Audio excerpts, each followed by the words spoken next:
If you are thinking about signing up for the Fidelity Rewards Investments credit card or already have it, you want to watch this video to learn about one really big downside as well as get the full review. So this card was like my first beloved credit card love because, first off, my wife's family, they are extremely generous. We'd go out to lunch, go out to dinner, at the Mexican restaurant. Sarah's dad would pull out the Fidelity Investment Rewards card and buy lunch or dinner for everyone. And you were like, that could be me one day. No, I was like, thank goodness I got a free meal. That's what I was thinking. That is us now, but that was not my thought at the time. And it was actually just super nice and different than my experience, because in my family, this is my aunt I know Melissa. them well, yes. Yeah, in my family, when I was probably 14, 15, I was paying for my own food when we would go out to restaurants. So it was a very different experience. I'm like, we're in college and they're still buying our food. Like, this is great.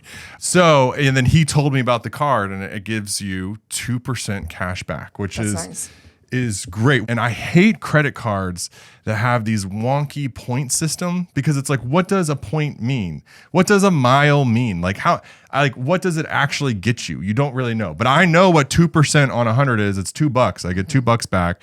And it's just very clear. And so that's not to say that those other credit cards that have those sorts of features, there's a place for them. Like typically, travel cards have some really good travel rewards and perks if you're into that sort of thing. Or, like we use the AA American Airlines card to get boarding times. Like there's very specific reasons to use other cards. But for like a everyday driver, like the Fidelity Rewards card was that for me. It was that. It's not as much that anymore, and I'm going to get to why. I still do use it quite a bit, but there are some key situations where we don't use it. Now, here's what I love about it. You can connect it to your Fidelity investment account, and so you can take those rewards. There's several ways that it can work. The rewards can just stack up there, and you can choose to log in and put them into your Fidelity account. But you can also set it up so that every so often they just automatically redeem, and you can tell them whether you want it to go into a Roth IRA, just a traditional Roth, 529. Like you can go any type of the accounts that Fidelity has. You can have that automatically go into one of those accounts, and then you can tell it what fund you want it to go into. So it can all so now just automatically, when we get rewards, they just automatically get redeemed into our Fidelity account and then automatically get put where we told it to put it. So it's just like amazing. So if you struggle with saving, there's the Acorn app. Have you heard of that? I've heard of that. I'm not a huge fan of it. I just think it's kind of gimmicky. It's gimmicky to me because it's like, it's your money. They're just rounding your money and then taking your money and investing it. And whereas with this, it's extra, like it's 2% extra money that you're getting that you wouldn't have had otherwise, that they're just giving to you. And so I really, really like it. The other really great thing about this is there's no annual fees. I despise cards with annual fees. We have a couple cards with annual fees. I actually have the receipts sitting right over there, because what I like to do with cards with annual fees, so this is a little bonus tip, is I will call them and be like, hey, I'm thinking about canceling the card. I just got charged for the annual fee. I wanted to see if you were maybe willing to refund it. And I've never had them say no. So that card has a $100 annual fee. I think that is for the American Airlines. And most of the time they'll do it, but you still have to stay on top of it. So I really hate it. So what's great about the Fidelity card is there are 0 annual fees. There's no foreign transaction fees. So we travel quite a bit. So when we go to Japan, we go to Italy, we can just use that card and we don't have to worry about being charged an additional fee for the foreign transaction fee. The only downside and some of the benefits is like not having as big of travel benefits or those sorts of things, and then not having any sort of like welcome bonuses. Like a lot of the cards will offer you so many extra bonus points, whatever that means, whatever that gets you. Like if you're I'm not a big credit card person. I'm in between on credit cards. I'm not the credit card hacking guy, but I'm not the Godfather. You were stupid. I'm not despising credit cards. They're just a tool that I use. And the thing is, when you get into all the hacking and the points, there's usually just so much work. And what I would hope for you guys that are watching is that at some point, I want you to get to the place financially where you're earning enough, you've saved enough that all the hacking stuff, it's just like a drop in the bucket. And so it's not worth your time to get $50 or $100 because your time is so much more value. You've structured your life. You've created so much more value. You're getting so much more income that you don't have to worry about fiddling with that stuff. Because when you are low to mid income, those things are really, really valuable. But if you can get mid to high income, then they become less and less valuable as a percentage of what you're doing. And so you can start to ignore some of those things. So part of that too is it's just such a big value. Like it's such a good deal to get the 2% cash back. I just don't know that they need to offer that much else. I'm waiting for the downside. The downside. So the biggest. Am I rushing you? You're not rushing me. I know that's a great transition.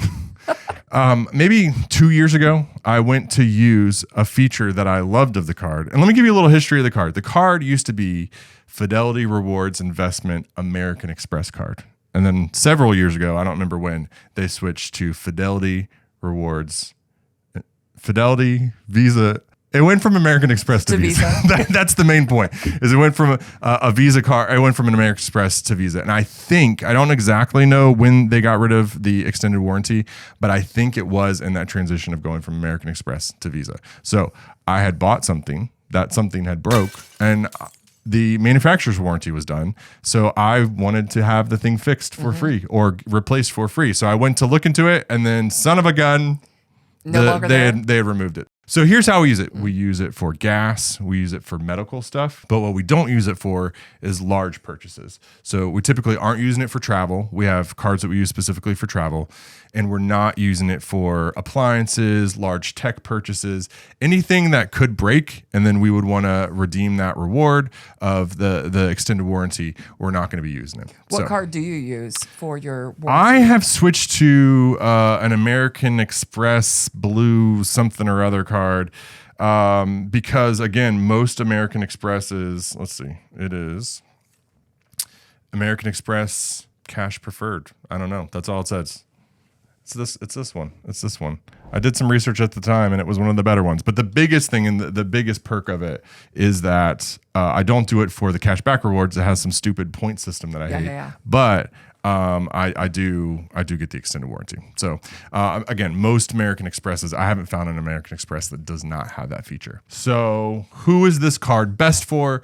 If you're a Fidelity user for Roth IRAs or retirement stuff, it's a no-brainer. Please do this and just set it up and then just have the rewards automatically go into whatever retirement vehicle that you want or whatever tax advantage account you're using. Or just straight up brokerage. That's actually how we do it because of the way that our Roth IRAs are, and we max them all out at the beginning of the year. I just have it go to our brokerage account and just automatically get invested. It's ideal for somebody who's looking to automate your savings. So if you are looking for a way, you're like, hey, I'm really bad at saving, but I would like to start saving. This is a great way to do it because the caveat is you need to be somebody who, I really recommend that you're somebody who pays off your credit card balances in full. If you struggle with shopping, if you struggle with paying off your credit card balances in full, then I do not recommend this. But if you do, and you're looking for a little savings boost, then this will be great for you. So that's pretty much it. I'd love to hear from you guys. Do you guys use the Fidelity Rewards card?